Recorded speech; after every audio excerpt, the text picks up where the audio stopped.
Good morning बच्चों। आज मैं आप लोगों को क्लास 5 का एसएसटी पढ़ाऊंगी।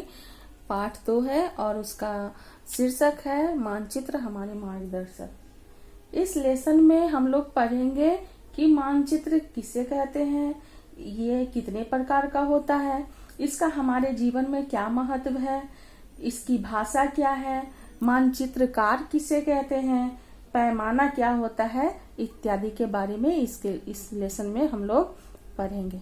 सबसे पहले मानचित्र कहते किसे हैं इसको जानेंगे। तो किसी समतल कागज पर या ब्लैक बोर्ड पर किसी राज्य, शहर, देश इत्यादि, महादेश इत्यादि का खींचा गया चित्र ही मानचित्र कहलाता है। अब जानेंगे इसमें कि मानचित्र कितने प्रकार का होता है और इसे देखने का नियम क्या है। तो पिछले लेसन में भी आप लोगों को बताए थे कि किसी भी मानचित्र को देखने के लिए दिशा का ज्ञान होना जरूरी है। तो किसी भी मानचित्र में ऊपर की ओर उत्तर होता है, नीचे की ओर दक्षिण होता है,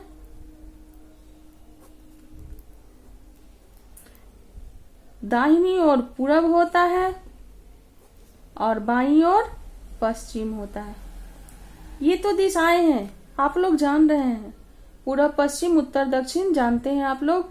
और सूर्य किधर से उगते हैं तो पूरब से, ये भी जान रहे हैं। और सूर्य की ओर मुंह करके खड़ा जब होंगे तो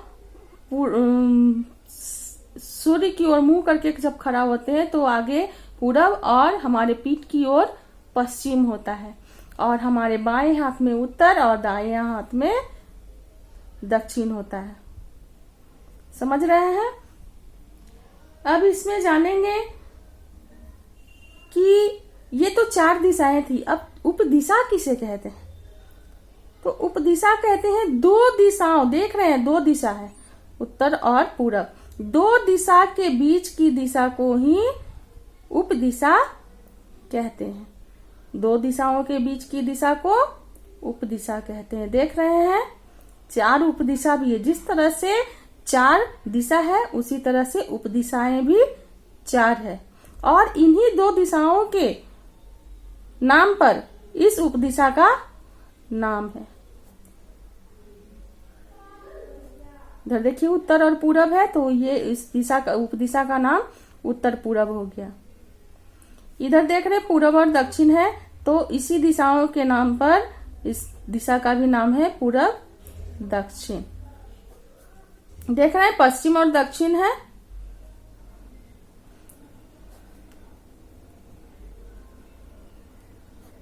इधर देख रहे हैं उत्तर और पश्चिम है।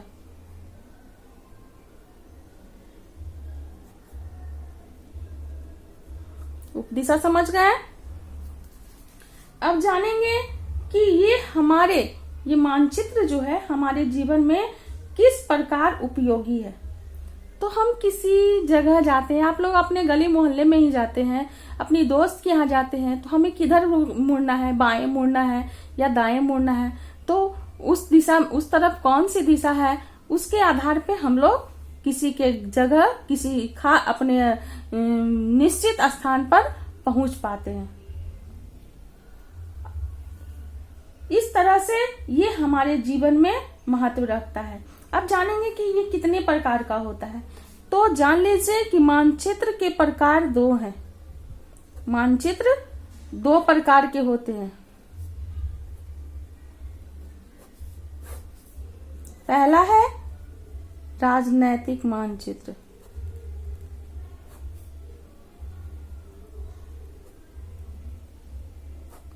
और दूसरा है भौतिक मानचित्र।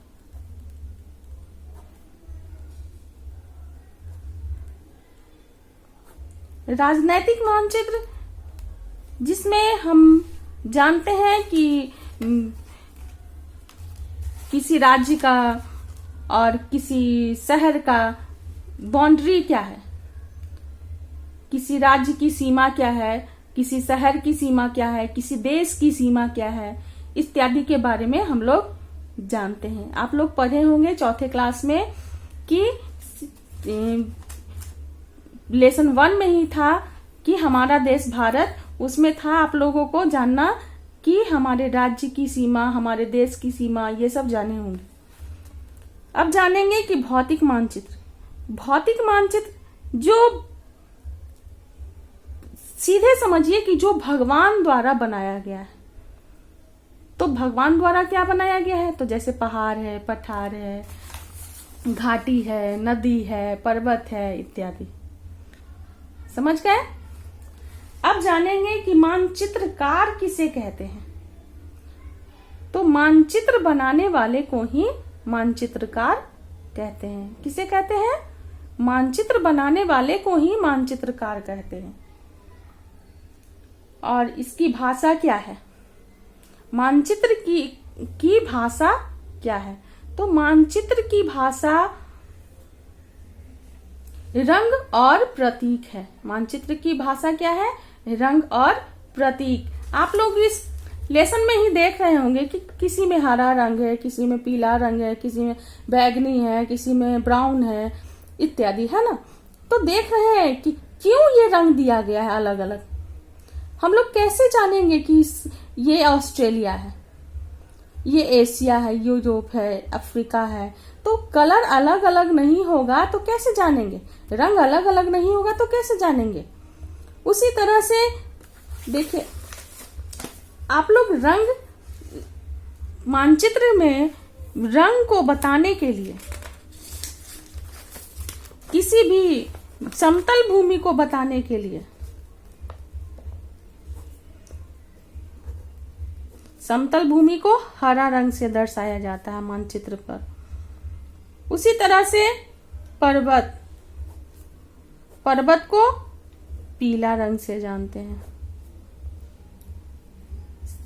सागर या महासागर, तो इसे जानते हैं नीले रंग से। गहराई होगी सागर में, अधिक गहरा होगा तो वो डीप नीला होगा, और कम गहराई होगी तो ये हल्का नीला होगा। समझ रहे हैं? अब जानेंगे पैमाना। किसी भी मानचित्र को बनाने में माप का होना जरूरी है, और ये माप का नियम है 1 सेंटीमीटर बराबर 100 किलोमीटर।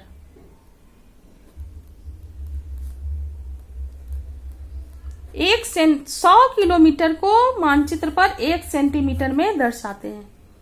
और जो बिना नाप का बनाया जाता है उसे खाका कहते हैं। जो बिना नाप का बनाया जाता है उसे खाका कहते हैं। समझ रहे हैं? और आगे चल के आप लोगों को एटलस बुक की आवश्यकता होगी। सबसे पहले जानेंगे एटलस बुक क्या होता है। तो मानचित्र का कई प्रकार का संग्रह ही एटलस बुक कहलाता है। उसमें आप देख सकते हैं रेलवे लाइन को, पहाड़ को, पठार को, अलग अलग जगहों पर अलग अलग चीजों को आप उसमें जान सकते हैं। अब जानेंगे इसमें कि ये तो रंग हो गया। अब प्रतीक क्या है? मानचित्र पर कुछ प्रतीक भी दर्शाए गए हैं। जैसे हमको देखना है, जैसे आप लोग जाते होंगे रास्ते में तो आपको बना हुआ मिलता होगा इस तरह से, रोड के किनारे में बोर्ड पे लगा हुआ बना हुआ मिलता होगा। इसका मतलब है कि पुलिया है। उसी तरह से मानचित्र पर बहुत सारे चीजों को दर्शाया गया है। ये तो नदी है। देखते होंगे कि आगे चल के आपको ये भी मिलता होगा। इसका मतलब है कि यहां पर गिरजाघर है।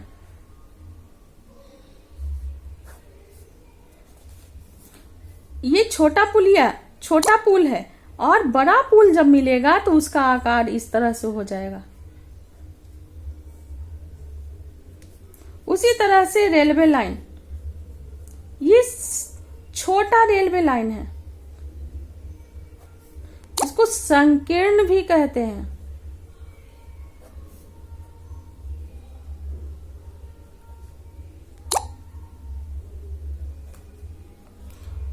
अब ये छोटे रेल के लाइन के बारे में जाने, अब जानेंगे विस्तृत मतलब बड़ा रेल लाइन के बारे में।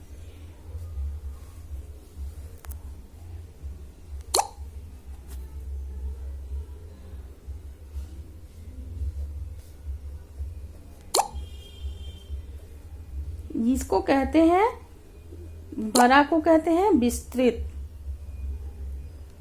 मतलब फैला हुआ।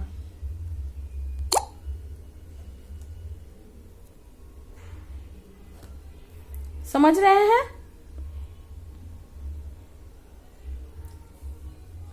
अब आप लोग आज का होमवर्क नोट कीजिए।